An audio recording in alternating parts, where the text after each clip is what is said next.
Teachers, are you overwhelmed by all the non-teaching responsibilities you have at school? I'm talking about all the things not related to when the students are in the classroom with you. Things like labeling all the tubs in your centers, communicating with parents, or planning events like meet the teacher, back to school orientation, whatever you call it. Now, I could go on because the list, it's endless, but I think you get my point. And these things, they can add up really quickly and leave you feeling completely overwhelmed. In one of my most recent podcast episodes, we discussed feeling like a failure. And that feeling of overwhelm can actually lead to the feelings of failure. So if you missed that episode, you can go back and watch it right now. There is a link below the video in the description box that will take you directly there. Or you can go back to your podcast app of choice and look at the previous episode. Now, if I were to list all of the non-teaching responsibilities that every preschool and pre-K teacher has, we would be here all night. So I narrowed it down to just the beginning of the year because that's one of the most stressful times. These tasks are super time consuming. And we all know that teachers are never given enough time in their classrooms to do anything before the first day of school. So here are a few examples of my own, but I'm sure you have yours too. So leave me a comment below the video and we can compare notes. So the first thing that I usually try to do before the first day of school is to refresh all the labels on my center tubs if they need them. There might be one or two that don't, but generally speaking, these labels take a real beating during the school year. They have lots of kids using the tubs and the shelves every single day, and things get jostled, and there's little fingers that leave little fingerprints, and they get ragged edges, and it's just time to refresh them. But who has time to cut them out and put them on the ends of each tub and secure the labels to the shelf? I mean, that is a huge process because we have a lot of centers in our room and therefore we have a lot of tubs and labels that need to be put out. So these labels, they're not just for show. They're actually a critical component of a high quality early childhood classroom and the classroom environment. And they provide all kinds of opportunities for children to develop emergent literacy skills, things like environmental print and all sorts of concepts of print like print matches the spoken word, words have meaning, all of these things. And of course, the ultimate reason we use them for ourselves is to have a quick and easy cleanup, because if you have a label on every tub and a label on every shelf, cleanup time is going to go so much more smoothly. And the thing about all these labels that no one tells you is that you have to print them, cut them out, figure out how to attach them to the end of the bins and the shelves. And it is not a quick and easy process. There were years when I had to redo all of my labels, and it took me almost a full day to get everything printed, cut out, and then stuck to the tubs and the shelves. It's a task, right? And we don't have that kind of time at the beginning of the school year to dedicate to redoing those tub labels. Now, there's lots of other solutions that you could do, like doing it before the end of the year, which I often did. I would print them and cut them out before the last day of school. And then they would be ready to be put on the tubs. And maybe I would have a volunteer, or sometimes I was lucky enough to have an assistant teacher and she would do that, but not always. But labels are just the beginning, the tip of the iceberg, right? Now you have to get ready for your, whatever you want to call it, back to school, meet the teacher, parent orientation, whatever it is, night, right? So you've got all the PD, hashtag all the PD in the world that you have to attend. Of course, it has nothing to do with the grade level you teach.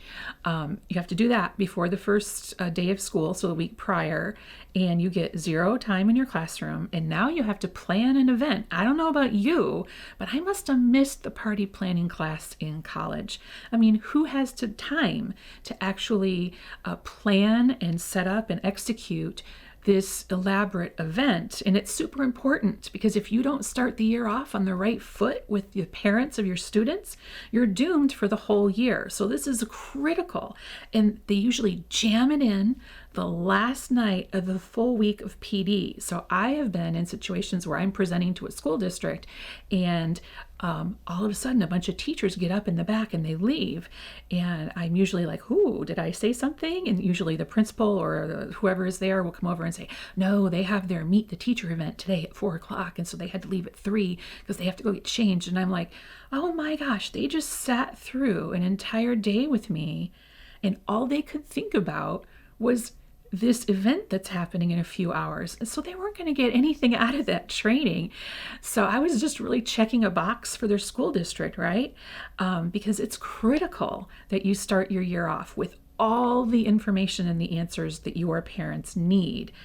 And so this thing that you have zero time to plan or prepare for is actually, it's almost like you're being set up for failure. And one of the reasons that this event is so important is because some of these parents, this will be their very first child to enter the school system, right? Or the school itself. So they have all the questions, and it can get really nerve-wracking when you have a full set of parents, right? So usually, not always, 2 parents per child. So let's say you have 16 children in your class. Do that math.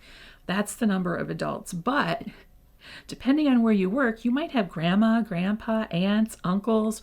They might bring the whole family and their siblings to these events. And now you've got a really crowded, stressful situation because they still have all the questions, right? So these events are super important. So for them, you will need things like, and I'm sure I'm not telling something new to those of you who've been around the block a few times, but to have a really successful event, you need to have either a PowerPoint or Google Slides presentation that you can show your parents, because parents learn in the same ways that we learn. Some of us learn visually, like I need to see the information in order to process it. I'm not the kind of person who can hear it and process it. And then you have the parents who are like that. They prefer to hear it instead of see it. So then you're going to have some kind of a written format, like a handbook or a guide or whatever you want to call it. And then you're going to need probably a meet the teacher letter. It's always good to introduce them and tell you just a little bit about yourself so they can feel, and it's not about you telling them you're the best thing in the world. It's about letting them know that you're a human being and that you can relate to them. And they are also human beings. This is just, they're turning their children over to you. They deserve to know something about you. It doesn't have to be your whole life story, but just a little introduction, kind of setting the tone for the year. So you're going to need to have that. Who has time to sit down and write a professional letter to the parents during all that PD you have to do, right? In addition to all the other things. And then you're going to need, what if you wanted to do something extra, right? Aside from just the PowerPoint and the parent handout or whatever, you might want to do things like a scavenger hunt, just kick it up one notch. There's all kinds of other things you can do, but who has the bandwidth at the beginning of the school year, right? We just talked about your tubs that you're labeling. You're also going to want to label your book bins because you're going to have all kinds of books, right? And you need to have some kind of organizational system for them, or it's just going to look like a bookstore thrown up on the floor in your classroom. So many things that need to happen before the first day of school. And then, of course, once the kids get there, you hit the ground running and you have no time for a lot of these things. So you may be wondering, Vanessa, am I just doomed for failure and overwhelmed for the rest of my teaching career? And the answer is absolutely not. And so all of these things that we've just been talking about, these things that create feelings of overwhelm and frustration and feelings of failure, these are all the reasons why I started Pre-K Pages all the way back in 2001. Because teaching is hard, my friend, and my mission is to make your job just a little bit easier by using my experience to solve big problems for you in the classroom so you can focus on what really matters, your little learners. Some of the products that I've created over the last 20 plus years are super helpful, especially during back to school time. And so remember we talked about the tubs and labeling them? I remember when I worked for Head Start, one of our things that we must do, right? They have a lot of rules and regulations, was to label all of our tubs. But because this was 1990 something, we had absolutely no tools, money, or resources to do that. And so I used to cut pictures out of catalogs, glue them to index cards, and then write the words on them, laminate them, and then put them on the tubs. Can you imagine how time-consuming that was? But now I created all of these tub labels, and they fit in the label pockets that they have at the Target Bullseye Playground during back to school time. You can also order them on Amazon, and they are square. And here is my hand for reference. People always ask me for exact measurements. I don't have a ruler right now, but you get the picture. These fit on the ends of the tubs that you have in each of your centers. And so I have them grouped by center type. So this is obviously the center, or the art center, and we have labels for your math center for all the little manipulatives you might have out, like pattern blocks, Unifix cubes, and so forth. Snap cubes, people counters, numbers, craft sticks, you name it, things that you might have in your math center, balance scale, tape measure, buttons, pom-poms, dinosaurs, things like that. And then of course you have your labels for your literacy center with your alphabet beads, your fishing games, and things like that.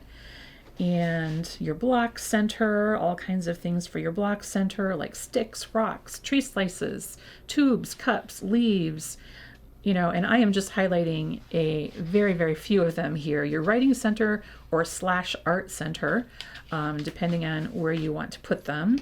You've got all of these types of labels for your pencils, glues, scissors, crayons, markers, dry erase, clipboards, you name it. And these are just some of the labels that I pulled out of my my tub that I keep them in. I keep all of these in like one of those organized plastic containers. So there's labels for each of the center in your classroom. All you need to do is print. I prefer to print mine on cardstock. I laminate them and then I put them in the pockets, the adhesive pockets from the Target Bullseye Playground, because then they will last even longer. So definitely check those out. If you don't have them and you need a solution to labeling the tubs in your classroom centers quickly and easily, then my classroom labels might be for you.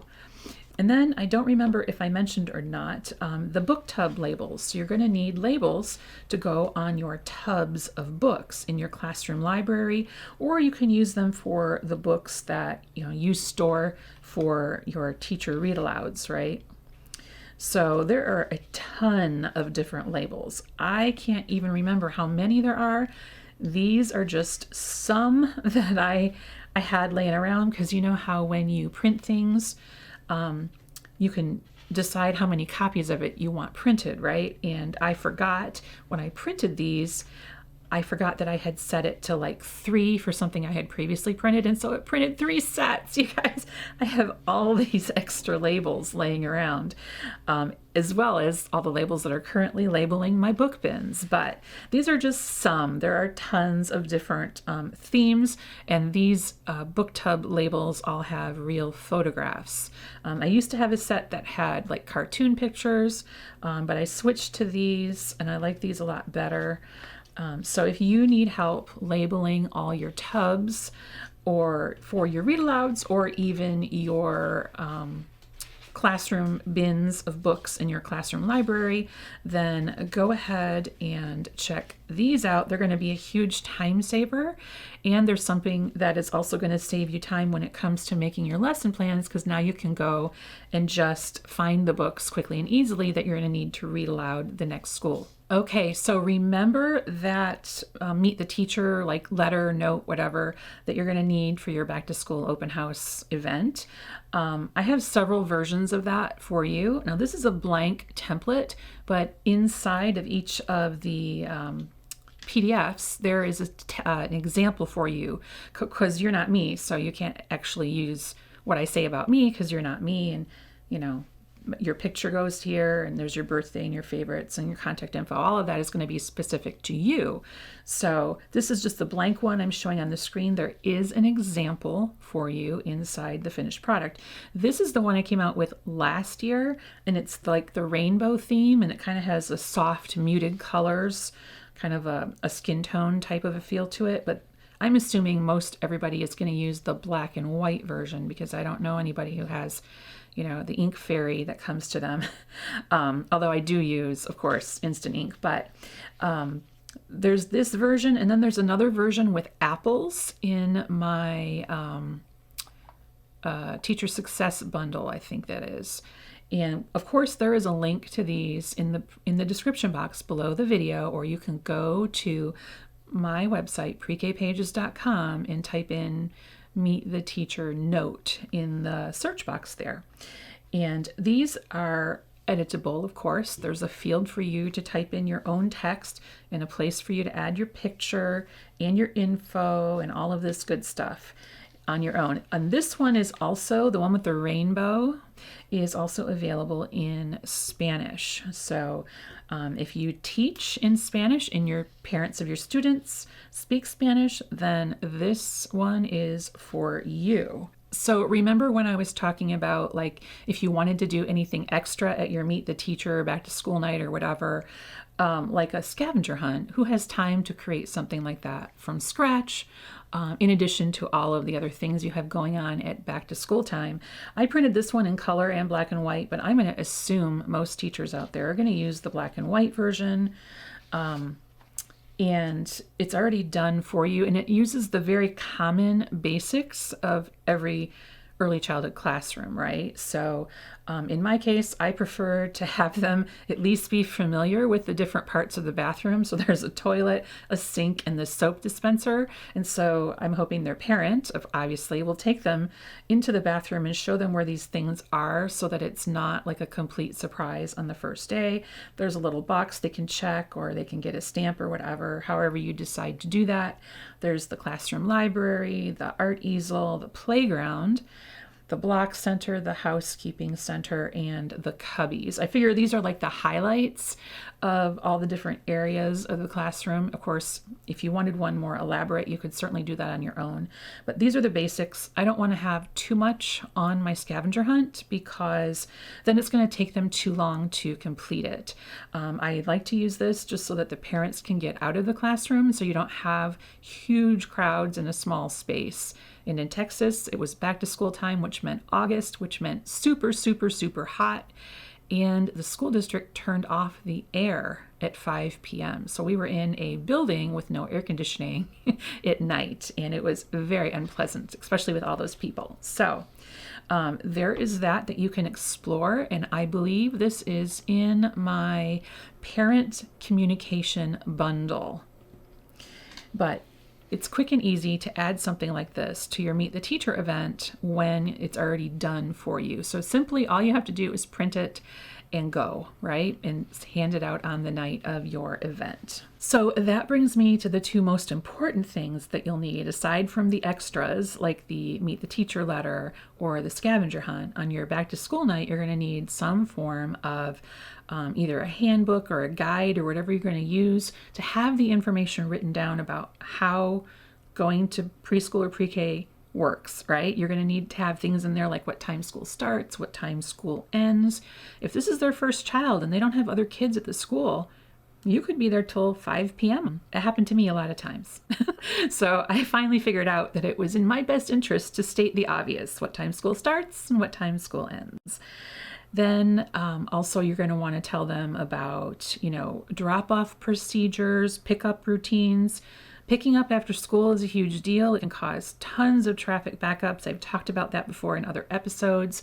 So you're going to want to make sure that they know exactly how, when, and what time to drop off their child, and how, when, and exactly how to pick their child up from school, because that's another big thing, because they think they're going to park and get out and give their child flowers and take pictures. Yes, this is true stories from my experience in this school that I worked at. So, it's really important that they have all the information. If their child is going to eat meals at school, how does that work? Are you a peanut free facility? How do things work at school? What are the kids going to do during the day? So you're going to want to share your schedule. You're going to want to share what happens if their child is sick. I could go on, and this could be a 6-hour training, but there are so many critical components. And I developed this these two resources. It's the PowerPoint version and the paper version, because again, I said before, I think that people learn in different ways. I'm the person who would need it printed to see it, and other people prefer to get it, the information in auditory format. But it also helps both of those things, right? They can actually hear it or see it again, right? So it's super helpful. So anyway, I took my experience and all the questions that I was asked over those 20 years. I can pretty much recite them in my sleep. I know exactly what parents will ask every single back to school time because I did it so many times. And so I've done all the hard work for you with the handbook, and there's example information in there. They're editable. The PowerPoint and the handbook are both editable. So that means you can type in your own text to personalize them. There are samples in there though. So if you need an example of what you might say, you can see the example, and then it's going to be specific to you and your campus though. So you're going to need to change the information to make it your own, right? But those are critical during back to school time for your parents and your students. And if you take that little bit of time up front to really do these right, you're going to set yourself, your parents, and your students up for success all year long, because they absolutely must know what the communication rhythm is with you. Like, are they going to be texting you at 8 p.m. at night, or, inboxing you, or asking questions in the app and expecting you to get back to them? Like, if you want to make sure that you have very clear boundaries with your personal time and your work time, then you need to set that up front from day one. And these are the resources that will help you do that. I had no problem telling the parents of my students I'm available for phone calls between 3 and 4 p.m. Those are my after school contract hours. I will not be returning phone calls any other time during the day because the children are with me from the moment they walk through the door until they leave, and I have a 30-minute lunch period that I'm guaranteed by contract. So I am not going to be answering anything outside of those hours, unless, of course, it's a dire emergency, which I can't imagine what that would be other than a child not getting off the bus at the end of the day. So you have to set those boundaries up front. And those resources, the handbook, the PowerPoint, the Meet the Teacher note, the Apple version, they're all in my parent communication bundle, along with the scavenger hunt. And so I used to have, somebody mentioned recently, all the different school mascots for like the handbook and the PowerPoint. But I couldn't make enough of those to make everyone happy because there are a million different mascots. So I just narrowed it down to just the school theme one, just basic one for everybody, right? So those are available there as well. So if you want to start your school year off right, allow me to make your teacher life easier with these done for you resources. And if you'd like to purchase any of them, you can go to my shop at prekpages.com, or if you're watching along, you can look below this video and there are links to all of the different items that I mentioned for you there. And be sure you're subscribed to Elevating Early Childhood wherever you get your podcasts, as well as on YouTube, so you never miss a thing. Until next time, I'm Vanessa Levin. Onward and upward.